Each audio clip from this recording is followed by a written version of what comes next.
அல் முஸ்லிம் அஹுல் முஸ்லிம், ஒரு முஸ்லீம் இன்னும் ஒரு முஸ்லீமுடைய சகோதரன்.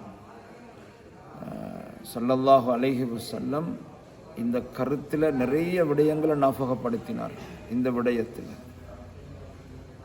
ஒரு சஹாபி ஸல்லல்லாஹு அலைஹி வஸல்லம் அவங்கள்ட்ட கேட்டார்கள், மனிதர்களில் மிக சிறந்த மனிதர் யார் என்று. அப்பொழுது சொன்னார்கள், அஹப்புன் நாஸி இலல்லாஹி அன்ஃபஅஹும் லின்னாஸ், மனிதர்களில் அல்லாஹ்வுக்கு மிக விருப்பமானவர், மனிதர்களுக்கு மிக பிரயோஜனமானவர்.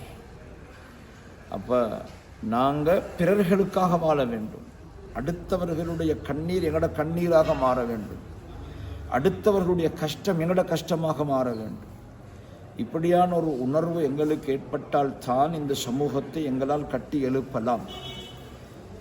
இன்னும் ஒரு அதே ஹதீஸில் அந்த சஹாபி ரலியல்லாஹு தஆலா அன்ஹு கேட்கிறார்கள், அமல்களில் சிறந்த அமல் என்ன என்று.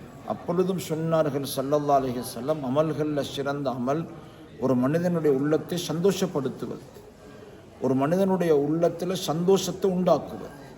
அல்ஹம்துலில்லாஹ், இதுதான் எங்களோட பொறுப்பாக இருக்குகிறது.